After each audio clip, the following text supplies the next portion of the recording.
It's actually from Central Pennsylvania, my home region. Very strong as a player, one of our top players. Is somewhat uses PT, but reckon you could probably assume that something like Aegis will come out over something like the PT, but you could possibly see both of them come out. Immortal, a Pittsburgh player, PR pretty consistently if I remember, and is a Bowser Incineroar player.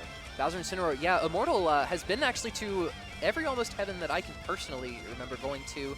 And he comes to Morgantown tournaments decently often. I believe he's also head TO of Gamble, a Pittsburgh regional. Well, I mean, what does that tag say? Reg for Gamble 5, Immortal. Yeah, you're absolutely right. He is the, I guess, tournament organizer of the Gamble, a Pittsburgh regional series. Astrum, you said more likely to see the Aegis or the Pokemon trainer coming out in this set? Yeah, he does have other characters, but he tends to prioritize those two in terms of especially the recent results. And he's been, listen, as someone like who has plenty of sets with him, this is one of those players that just feels like you can't gimmick him. Like, in certain senses, I feel as though most wins you're going to get out of him is wins that you're just going to have to like play relatively honest and just outplay him with like the overall mental game and being able to position yourself better. I feel like there is so little you can do in terms of just like, oh, I got you off, oh, I can just like hit you with my character gimmick and just win out. Then I feel like this is one of those players that you just have to grind out in terms of to win. Yeah, and it is going to be that Incineroar into that Pokemon trainer. And as you're saying, Astrum, a very solid player, would you say? I mean, yes. Yeah. Very solid. Absolutely, very solid player. And Immortal, though, playing that Incineroar and that Bowser, two characters notorious for getting extremely early kills and living a long time, able to find a lot of interactions in which to do that. Yeah, combo coming out from Astrum, but their Revenge coming out, not punished, but not necessarily activated either, just kind of neutral, but it does make Astrum's might a little less pronounced into his early part, but he's still catching up with 100% early. Yeah, the Squirtle's racked up so much damage on the Incineroar. Incineroar not able to keep up with Squirtle's speed or frame data. That grab also whiffing on Squirtle. Such a short character. Shifts his hurtbox around somewhat around Incineroar's moves. I might imagine the gun, or water gun, and Ivysaur being popped out. Yeah, and the water gun actually able to get the edge guard on Immortal. Astrum taking a pretty quick stock and only 17% to show for it. Yeah, just like that is a rough first stock for Immortal. And none of these neutral beats have worked. That's 3 in the first 2 stocks, and this might be out. Oh, the water gun, the air dodge able to get Incineroar back to the ledge. Incineroar, although on paper he has a pretty bad recovery, you do have to watch out for some certain tricks, up being early into a double jump or an air dodge afterwards. Incineroar has more recovery routes than Meet the Eye originally. Yeah. That early edge guard with the Squirtle able to take that first stock. But when Incineroar is close enough to the ledge, he has enough options to get back. Man, it actually is looking like Incineroar is fighting a fly right now. He's just swinging for the absolute fences, and barely any of it is working out. This has to be really frustrating if you're Immortal. The jab reset, goes for a third one, not able to get the stock, maybe a misinput. Even at this 92, 93%, Astrum just now for the first time switching off of Squirtle. You have to imagine that he's really fond of the extra mobility and frame data and combo potential that Squirtle can provide, even relative to the extra weight of the other characters. And now only that he's at 108%, very much kill percent for Incineroar as he switched off. Down smash not making it smart. Kind of a skinny move, a slim one, if you will. But guess the mark that time around. Down smash is making the profit after it lost the profit. We're neutral. Right, and Astrum able to go up 3 stocks to 1. The first time we've seen that in Wave B. I think so, actually. It's only our second set, but this is looking to be a bit more dominant than any of our games in the previous set. But double spot dodge into not getting anything off it. But up smash is going to make its mark regardless. And now we see the Charizard pop out. Going to go back to Squirtle. Yeah, Immortal possibly a little bit shaken after this first couple stocks. We saw him completely miss the timing on that first Alolan move that landed, though he was able to get the second one and a kill off of it. Astrum still has a pretty commanding lead, and now he's back on the Squirtle, with which he did by far the most damage, and possibly the most mental damage as well. The water gun, Immortal able to sneak under it, not going to edge guard him this time. Yeah, it's like you get these 30% as Incineroar. It's like you have to start with that. That's just not what you want if you're Incineroar. You want to start somewhere, but you want to get a bit more off it. You want to be able to trap your opponent in these other situations. But when you're in the corner like that and with such a small character, you kind of have to settle for leftovers, if you will, before you can actually go for the big guns. And Astrum, it's just so hard to let those big guns fire on Incineroar. For sure. And Incineroar, as I mentioned, a character before that does like to kill you at very early percents if he gets some big reads. But in a matchup like this, with a very solid player of Astrum, Incineroar, so far, I imagine can feel very feast or famine. And right now, it is famine for Immortal. Astrum still with a very commanding lead. Immortal at 134 in his last stock. But Incineroar able to make these comebacks if anyone can. Early kills, and he's living for perhaps even a while longer.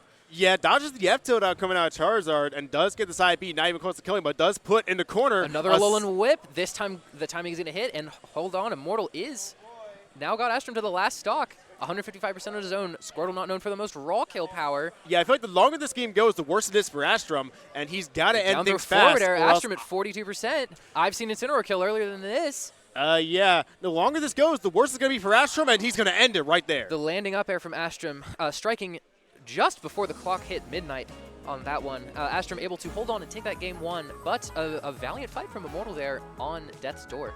Yeah, something I will say, I looked at the timer, it was like a 3-minute left, and I do feel as though once you drag out these matches to the extent that I was, unintentionally as though it is, I do feel as though Immortal does get some advantage, just out of the point that I feel as though Squirtle is the main character in this lineup that's being used for that game one, I believe.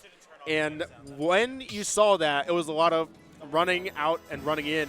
Again, these small combos and skin these like small picks, but not necessarily being able to like pick up reliable kills. But the longer it goes on, the easier it is for Incineroar to just pack you up with only 2 or 3 moves. You're right. And Incineroar, though he can struggle in neutral sometimes, the more dice rolls he get at it, the more times he will be able to win a neutral interaction and get a lot of mileage off of it. As we saw, able to get sometimes 60% from a single interaction, and then Incineroar does have the ability to kill there. 27% off Rift with the down tilt, forward tilt. We are on FD now.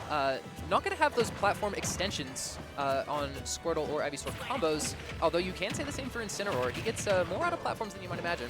But Immortal, I'm sure, has his reasons for going FD. I wonder if we'll see them here.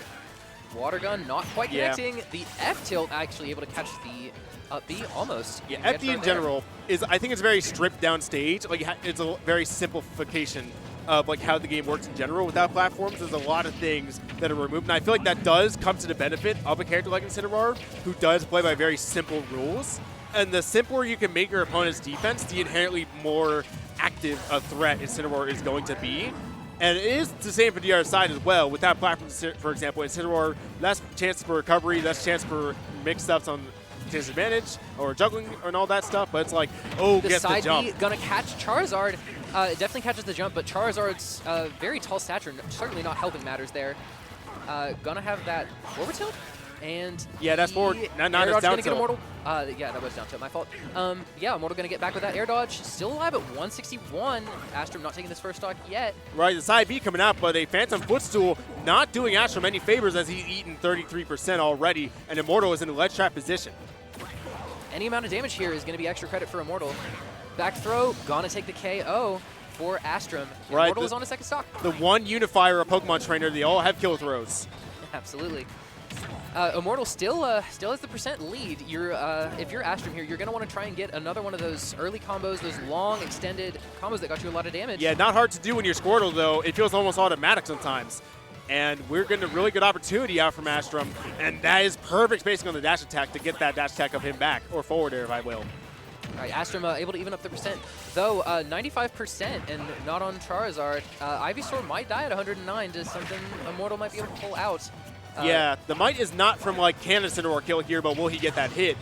Right, and the more percent Astrum has on him, the weaker that hit will need to be to kill, until a forward throw is going to take it at about 120. Yeah, the Incineroar throws, he can kill you from anywhere on that end. And Immortal, remember what I said about the whole FD pick?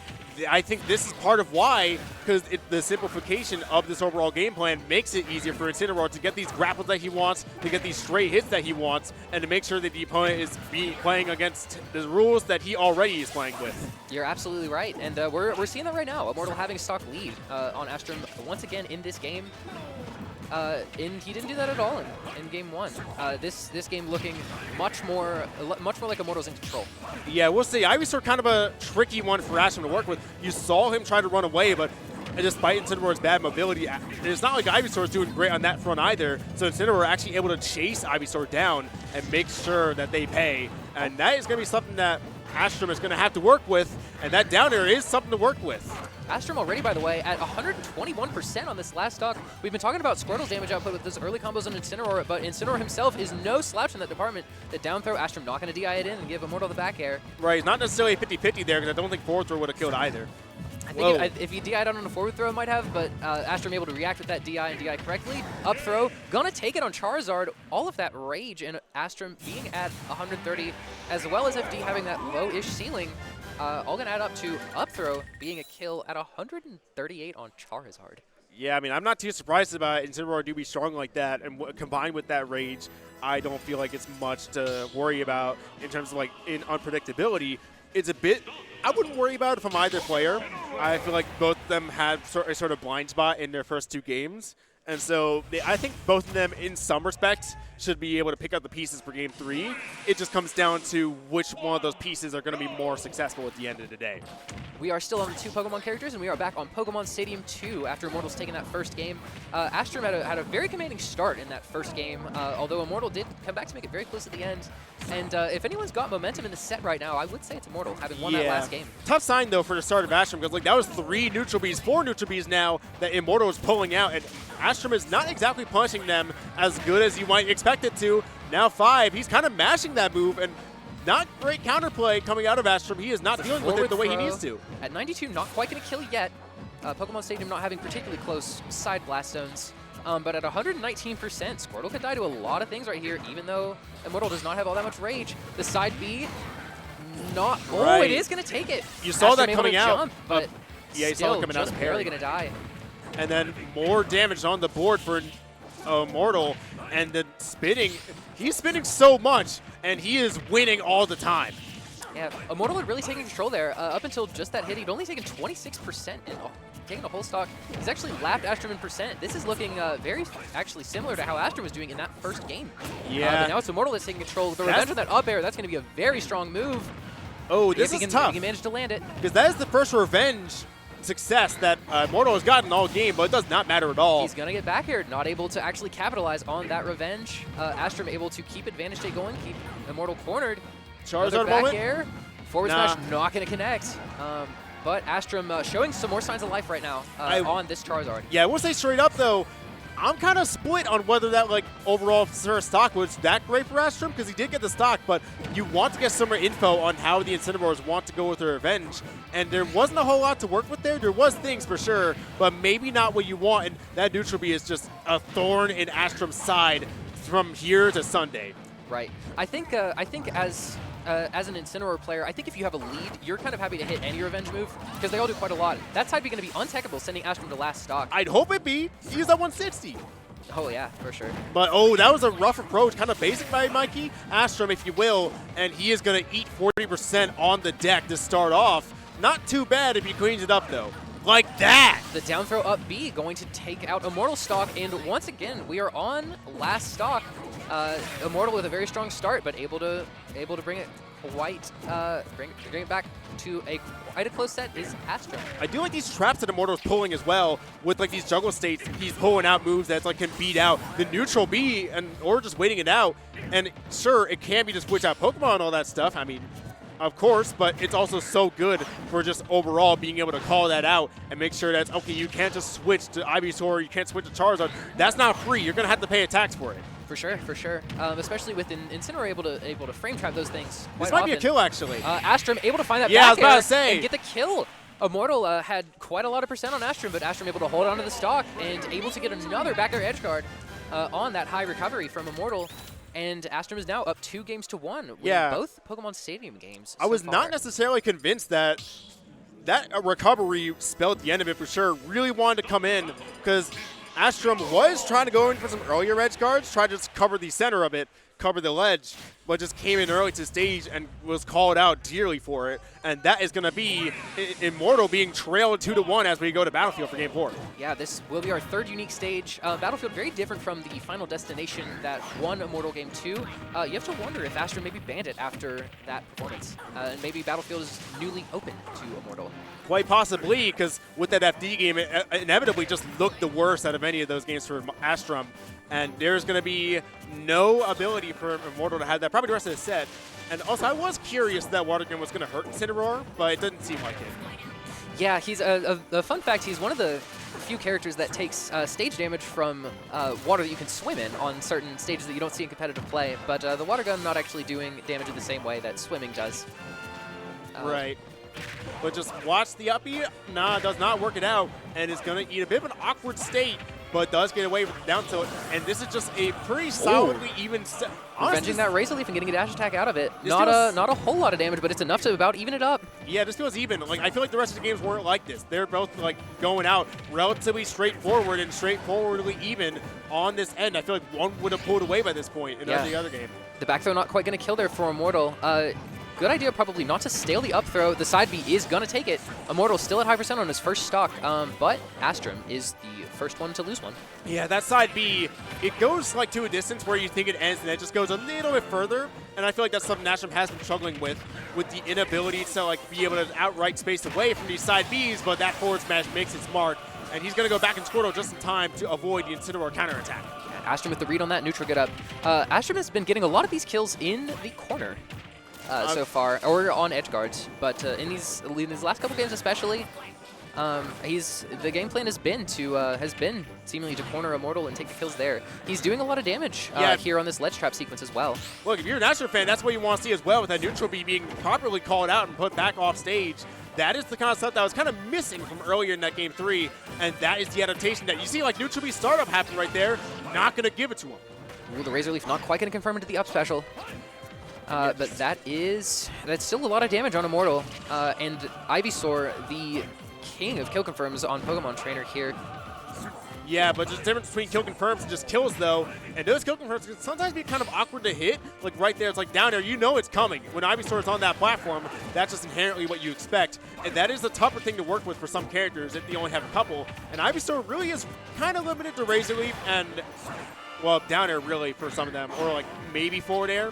But it's not a whole lot, and it can easily be avoided, so you kind of have to go raw a lot of time, and that is not the way you want to go raw. As you were saying, there's a difference between these kill confirms and these raw kills, and Incineroar has the raw kills in spades, able to punish that forward smash on a shield with a forward smash of his own. Right, on the ledge. Revenge is going to make its mark, and now this is the punishment. Going for a back air. I think that was a sour spot. No, not a sour spot, but it just did a whole lot. Yeah, a lot of damage. Immortal actually getting 63% of extra credit already before Astrum can take this next stock. Yeah, but I'll say 63, the minimum temperature for food to be at. Gets rid of that bacteria, and if we're talking about pests, I think Immortal wants to be getting rid of some Mikey Astrum pesting. The up throw not going to take the kill, even on that platform. Incineroar is so heavy in the DI good. The up smash is going to take it straight after, though. This is a similar situation we saw Astrum into Game 3. This is certainly not over yet, especially with the kill power of Charizard, those edge guards, that tipper of that tail. It's Charizard. I never count out Charizard. If it's a last hit situation, I can bet all my money on Charizard every time. Absolutely. Immortal still playing very safe. Oh, able to actually hit an Alolan Whip, and it's going to kill. Immortal not taking a hit on his last stock, and we are going to Game 5. Yeah, I remember like the Alolan Whip was something that I feel like has been a struggle for Astrum the entire set. And what I was saying earlier in this game is just that in terms of this move, it goes just a tad further than you would think. And he is basically always rolling it just a tad above. And with Charizard's low jump height, that is actually kind of a problem. Because, for example, like an Ivysaur, for example, you can just jump over that easily, but Charizard can't really do that so easily. So it's like when you do that, you're covering more than with just like the Squirtle or Ivysaur. Exactly. It's a really good coverage. Exactly. And between Charizard's large height and his low jump height, there's a height Incineroar can do it at that'll actually catch jump or grounded options as well. Game 5, we're back on Pokemon Stadium 2, and here we might be seeing the effects of that strong Game 1 from Astrum in that he gets counterpick advantage on this last game. Astrum has won both of his games on PS2, lost both games that weren't there, and here we are back on Pokemon Stadium. Yeah, I will say this is the advantage of being able to be the one that lost the game. Oh my, Incineroar not hitting Squirtle at all, but this is the advantage of getting to be the one that lost the game going into a Game 5 is that you get the power, you get to choose how the end of the game is going to roll out stage-wise, and does pull out the side B, but doesn't quite get much off. Yeah, that's that side B actually not reaching Squirtle is his small frame. I can't help but think that would have hit Ivysaur or Charizard in the same position, but this Squirtle has been, especially on this PS2, the Squirtle's been so strong for Astrum. Yeah, he's got so much damage. He's been able to control the pace very well. I expect the side B coming out for Immortal. Yup. And there it is. Astrum clearly expecting it as well. Able to catch the dash attack in with a forward smash. And Astrum has taken the first stock in this game 5 with only 58%. Yeah, that simply as Immortal I can can show put for it, simply as I can put it, if Incineroar's kind of like jumping or maneuvering around the platforms or close to center stage, just around that specific area, I feel like a side B is just always going to be coming when they're jumping around like that. It's like this is the kind of play that I feel like a side B is going to come. Yeah, Immortal able to land that up against the water gun and actually get out of the corner. We'd seen Astrum do so much damage keeping Immortal in that corner. And having as much momentum as he did, Immortal has perhaps saved himself at a very good time. The neutral B gonna take the hit on Astrum. That's very hard to get around on your shield. Even though it doesn't look safe, it ends up being quite safe because if you get all 4 hits, it will break your shield. Yeah, I saw him spot dodge previously in one of those and got the hit, but he didn't spot dodge that time and it didn't work out in his favor. That's going to be a hit, a strong hit, and Astrum up a big amount coming this game 5, and Immortal's got to step up his game in order to stay in this winner's side. Astrum going to take that stock with a second forward smash, albeit on a different Pokemon. This is what we saw in game 1. We saw Astrum go up 3 stocks to 1 quite early. Immortal, though, was able to bring it back to basically an even game right at the end. Yeah, remember what I said, though, with the Incineroar side Bs and how you can kind of telegraph them a bit with the player's hit base. And Astrum did just that and avoided it and got a punish. Yeah, for real. Astrum has been in control of this game 5 so far. If Immortal can get this first stock, he'll need to do it sooner rather than later, I think, if he wants to be able to bring this game back. The up tilt going to add even more damage onto Immortal, 79% on his last stock now. And on Charizard, like, Charizard gets early kills. The backer going to send Immortal off stage. The second backer not going to hit it. Immortal able to come back. Astrum not going deep for the edge guard. Giving Immortal a second lease on life. The up smash, not going to take it either, but Immortal on 114 now. Still not having taken the first stock. Dash attack finally going to do it. Yeah, going to be blunt with you. If I were me, I would just say, like, maybe Sooner has passed already, and you're just going to have to set up for later how hard that might be, and that is going to be a mountain of a task. The forward smash not going to connect. Immortal able to find the punish with that side B doing 25%. And it is a mountain to climb, but you got to take the first step to climb a mountain, and he's taking the first steps right now. Able to get up with that get-up attack. Astrum not finding the kill. Yeah, the jab not making its mark. And Incineroar off stage again. Hugely bad position right now. And the forward air sending that way for some reason. And Astrum gets the mark and hits it with a 3-2 victory to advance in this almost Heaven 7 bracket. And Immortal is going to have to claw his way back from the loser's side if he wants to make it out. Yeah, and Astrum with 3 wins on Pokemon Stadium 2. That first game and being on PS2, giving Astrum the lead in that regard ended up making quite a big difference. Yeah, just if I gotta say, like, the difference maker in that, I feel like it really was just like, I feel with the games that Astrum lost, it really came down to Immortal was able to abuse what Incineroar had to just a better extend his ability. Not to say that Astrum was just throwing away stocks because he couldn't deal with it, more so that Immortal was playing in a way that was tougher to deal with, and I feel as though, especially in